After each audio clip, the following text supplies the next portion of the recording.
Merci à tous les deux d'être là. Agnès Evren, sénatrice de Paris pour Les Républicains, et Louis Boyard, député LFI du Val-de-Marne. Vous vous installez alors que, il y a quelques minutes, les socialistes sont sortis du bureau de François Bayrou. Vous allez écouter ce que Olivier Faure a dit et surtout qui répond à Laurent Wauquiez qui était sur BFM TV ce matin. Regardez l'échange. On ne censurera pas un gouvernement socialiste, on ne censurerait pas un gouvernement du RN. Pourquoi?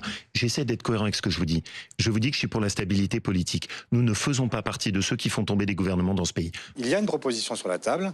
Elle permet bien sûr d'offrir un autre regard sur l'avenir. Et je pense que ça mérite effectivement d'être discuté. Et donc tant mieux si Laurent Wauquiez dit qu'il ne censurerait pas ce gouvernement. Agnès Evren, est-ce que vous êtes raccord avec cette déclaration de Laurent Wauquiez? On ne censure pas un gouvernement socialiste. Mais oui, parce que vous avez l'air de découvrir en fait qu'il y a un an, après la dissolution, Laurent Wauquiez l'avait déjà dit. On ne censure pas par principe un gouvernement. On est un parti de droite, on est un parti d'ordre, sauf s'il y avait des ministres de la France insoumise comme Louis Boyard dans un gouvernement. Dans ces conditions, on aurait censuré.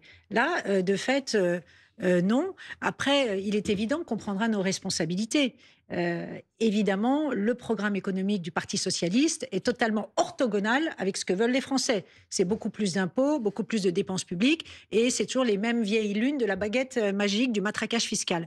Donc nous prendrons nos responsabilités, mais encore une fois, c'est dans la logique pure de ce que nous avions fait après la dissolution. Nous avions pris nos responsabilités, parce qu'encore une fois, nous sommes un parti de gouvernement, et nous ne pouvions pas regarder la situation de loin, se retirer sur notre aventin en laissant le chaos en France, avec le danger de l'extrême gauche au gouvernement. Est-ce que vous voyez Louis Boyard se dessiner sous nos yeux un début, peut-être pas d'alliance, mais en tout cas d'entente, qui irait de LR au Parti socialiste? Quelle perte de temps dans des combines de gens qui finalement ont juste peur d'une chose, c'est d'un retour aux élections. Ce sont des gens qui savent très bien que si jamais il y avait un retour aux urnes, ils perdraient. Et on est en train de perdre du temps parce que pour mener quelle politique? Parce que c'est ça finalement le fond du sujet. Pour mener quelle politique? Une politique qui non seulement est rejetée par les Français, mais surtout une politique qui est en train de faire plonger la France. Vous êtes en train de faire couler le pays. L'hôpital public, quand j'étais petit, mes parents me disaient que c'était la fierté du pays. On ne peut pas dire ça de l'hôpital aujourd'hui. 2500 professeurs nous remplacés à cette rentrée. 100 000 jeunes qui ont été recalés de la fac avec Parcoursup. On ne devait pas dépasser les 1,5 degrés de réchauffement climatique d'ici 2050. On est en 2025, on vient déjà de les dépasser. Mais une fois qu'on a dit on est en ça, train de perdre du temps dans les combines. Justement, sur le court terme, comment est-ce qu'on sort de cette situation? Et est-ce que vous dénoncez la position des socialistes qui sont, semble-t-il, de ce qu'on croit comprendre, en train de se rapprocher un petit peu de ce scénario-là?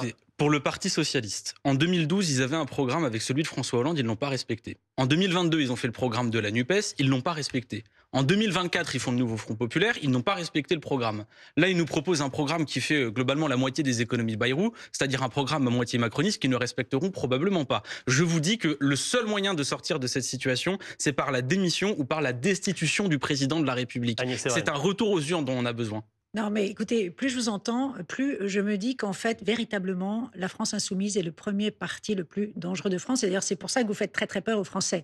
En fait, votre programme économique, vous critiquez celui du Parti socialiste, mais le vôtre est totalement démago et ruineux. Et je dirais même, il est une pure insulte à l'intelligence des Français. Quand on regarde la situation aujourd'hui avec 3 300 milliards de dettes et qu'on voit bien que le 12 septembre, il y a un rendez-vous crucial et la note de la France risque d'être dégradée par l'agence Fitch. Qu'est-ce que vous proposez aujourd'hui, à part l'explosion des déficits, l'augmentation en fait des salaires, du salaire 1600, en fait, on rase gratis et c'est l'augmentation de tout, des dépenses publiques, des impôts, des salaires, alors que nous sommes à la recherche de 44 milliards d'économies. Et donc, je le dis, ce serait un simple désastre budgétaire que d'appliquer votre programme. Mais heureusement, tous vos délires ne seront pas appliqués puisque la gauche est totalement minoritaire dans notre pays. Parce que quand on rassemble toute la gauche, en fait, qui va de la social-démocratie à l'extrême gauche, ça n'est qu'un tiers de l'électorat. Et donc, évidemment, nous nous opposons, encore une fois, à ce programme délirant, dangereux et démago. Le spectacle politique actuel qui navre les Français, pardon, je voudrais juste vous montrer ce chiffre pour tenter de savoir qui en est responsable. Quand on demande aux Français si le spectacle est navrant, ils sont plus de 8 sur 10 à dire que c'est navrant. C'est la faute de qui, Louis Boyard? Est-ce que c'est la faute uniquement du gouvernement et d'Emmanuel Macron, ou aussi peut-être un peu des oppositions? Déjà, premièrement, la situation des Françaises et des Français, c'est 25% des Français qui sont à découvert à la moitié du mois. Vous nous faites des reproches sur les déficits, 1000 milliards de dettes depuis qu'Emmanuel Macron est président de la République. En 2023, on avait 1,4% de croissance. 2024, 1,2%. Cette année, on devait être à 0,9. Bravo les Mozarts de la finance. Avec le budget que vous soutenez avec M. Bayrou, on passera à 0,7. Qu'est-ce que vous proposez concrètement? Je vais vous dire ce que je propose très concrètement, je vais vous le dire. Vous savez pourquoi est-ce que vous êtes en train de faire couler le pays? Parce que la moitié du PIB, la moitié de la richesse qui est produite dans notre pays, c'est la consommation populaire. C'est la consommation des Françaises et des Français. Sauf que quand on a eu, depuis qu'Emmanuel Macron est président de la République, plus 60% d'inflation à la consommation. Alors les gens, ils vont plus chez le coiffeur, ils vont pas au restaurant. Et c'est ça aujourd'hui qui est en train de gréver notre pays. Parce que l'argent, il s'envole pas comme par magie. Depuis que Macron est président, les plus grandes fortunes, elles ont vu leur fortune doubler. Et aujourd'hui, on a 10 millions de pauvres. En réalité, vous avez certains qui se gavent et la grande majorité du peuple français qui n'a plus les moyens de consommer, qui tire la langue. Et c'est ça qui est en train de gréver notre pays. Et ça, c'est votre politique.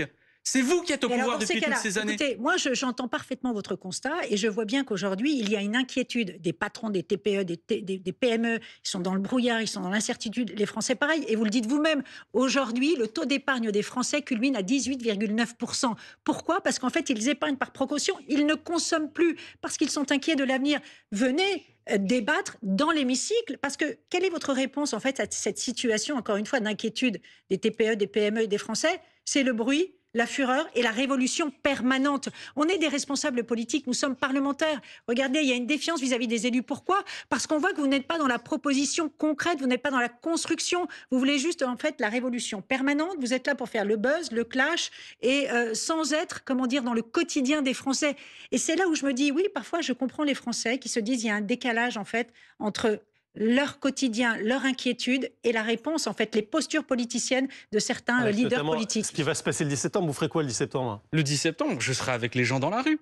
Parce qu'au fond, qu'est-ce qu'ils seraient en train de dire les gens? C'est qu'ils veulent que le peuple français ait à nouveau la parole. Pardon, vous parlez de chaos. Ce sera un chaos électoral pour vous, certes, parce que vous défendez vos intérêts, l'intérêt de quelques partis politiques qui ont mis le pays dans cette situation et qui ont peur d'un retour aux urnes. En fait, on a besoin d'une présidentielle anticipée. Et voilà. arrêtez de dire que ce serait donc, le chaos. En fait, le budget est le faux-nez, en fait, de votre défense, en fait, des intérêts des Français. L'objectif, c'est quoi? Il est limpide. C'est, en fait, de faire tomber le gouvernement pour provoquer une élection présidentielle anticipée et cibler tout simplement Emmanuel Macron. Mais vous aurez l'instabilité et rien d'autre, puisque Emmanuel Macron a dit qu'il restera jusqu'au dernier quart d'heure. Plusieurs choses à en dire. Et là aussi, je le reviens, honnêtement, à la défiance des Français. Pourquoi vis-à-vis de la classe politique? Parce qu'aujourd'hui, en fait, honnêtement, certains leaders politiques sont totalement irresponsables et qu'il y a une obsession de l'élection présidentielle. On prend chance à la présidentielle. Petite boutique, c'est l'intérêt de la petite boutique. Je vais en faire une réponse extrêmement rapide. La démocratie, ce n'est pas le chaos. Faire voter les Françaises et les Français, ce n'est pas le chaos. Avoir un président qui part avant la fin de son mandat, c'est arrivé 2 fois. En 69 avec De Gaulle, en 74 avec Pompidou. Si jamais les Françaises et les Français revotent... C'était particulier, il est oui, décédé. Pompidou est décédé. Et regardez, on a réorganisé une élection. On est en capacité de le faire. Pourquoi est-ce que vous ne voulez pas? Parce que vous avez aujourd'hui un président de la République qui passe son temps à nommer vos copains. Parce que les Françaises et les Français ont voté pour ne plus vous voir. Votre formation politique a fait 8% aux dernières législatives. Pourquoi est-ce que vous seriez au gouvernement? Vous menez la même politique depuis des années et vous êtes en train de faire couler le pays. Parce que vous êtes totalement minoritaire vous-même. Mais pourquoi est-ce que regardons les chiffres de qui les Français se sentent proches, de quel parti plutôt? C'est le RN qui est en tête, qui est à 20%. Alors, il y en a presque 27 sondages dans lesquels ils étaient en tête aux dernières législatives. 40% qui disent aucun parti. Le RN 20% et les partis de gauche dans leur ensemble, c'est 20%. C'est ça le constat. Je voudrais vous entendre sur un autre point, Louis Bayard. Il ne reste pas beaucoup de temps, mais je voudrais savoir si vous êtes d'accord avec votre collègue de l'Assemblée du groupe LFI, qui est Sonia Chikirou, quand elle dit ceci, on l'écoute. La Chine n'est pas une dictature. Mais parce que c'est pas un jeu. On fait de la géopolitique. Ce n'est pas un jeu. Est-ce que la Chine est une dictature ou pas? Monsieur, ce n'est pas un jeu, la géopolitique. Je vais vous reposer la question. Est-ce que Trump est un fasciste? Non, mais ça n'a rien à voir. Moi, je vous pose une question claire. Mais si ça a quelque chose à voir, je vais vous répondre. Aujourd'hui, je vais vous répondre. La géopolitique, ce n'est pas un jeu. Et la France n'est pas faite pour être inféodée aux États-Unis, ce qui est finalement la liste qui est portée depuis un certain nombre d'années. Quel rapport avec cette question? La géopolitique. Oui, mais parce que vous bottez en touche là. Vous ne répondez pas franchement à la question. Dites-le. La Chine est une dictature. Vous soutenez aussi la Russie de Poutine. Reconnaissez-le tout simplement. Je ne soutiens pas la Russie de Poutine. Et par ailleurs, notre formation politique est la seule formation politique à héberger et protéger des opposants à Vladimir Poutine en Russie. Ce que j'ai à vous répondre, c'est que dès lors qu'on parle des États-Unis, vous n'utilisez pas des mots que vous pensez peut-être profondément. Pourquoi? Parce que la géopolitique n'est pas un jeu. Mais bien sûr que vous ne parlez pas des États-Unis. La liberté d'expression est aussi menacée en Chine qu'en France. Ah bah parce qu'en France, vous avez 9 milliardaires qui possèdent 90% des médias et ça vous paraît Donc pas elle a être un raison. problème. Donc vous êtes d'accord avec Vous ça? pensez que la liberté d'expression En est France, aussi c'est encore de la faute menacée des en France qu'en milliardaires. Chine? Bah écoutez, je vous donne un exemple. Moi, j'ai critiqué un milliardaire sur un plateau de télévision, j'ai été banni de toutes les chaînes et j'ai pas eu le sentiment que sur BFM TV, vous ayez eu une grande défense de la liberté d'expression. Ah, on est parfait. Ce que je- On défend totalement la liberté d'expression, vous êtes là pour le faire. Mais le problème, c'est qu'on vous pose une question précise sur la Chine, Mais qui serait une dictature ou pas, vous ne répondez Et ça pas. prouve que non, vous mais- êtes très mal à l'aise pour y Donc, répondre. acte. Allez. Non, ah voilà, donc là c'est bon, on finit le Mais non, plateau de télévision. c'est pas ça, avez mais eu vous vos trucs. répondez pas à la Mais question. vous me coupez la parole à chaque fois que je vous réponds. La géopolitique, ce n'est pas un jeu. Nous avons aujourd'hui un souci en France, c'est que vous avez des États-Unis qui peuvent vous imposer des droits de douane et à la fin vous êtes obligé de vous Allez. taire alors qu'il n'y a pas de réciprocité. On va y aller en On a Chine. besoin d'avoir une France qui soit centrale dans On va son y aller rapport à la en géopolitique Chine dans et quelques insulter les autres pays, ça ne vous aide pas à occuper une centralité à l'international. On va La aller en géopolitique, c'est pas un jeu.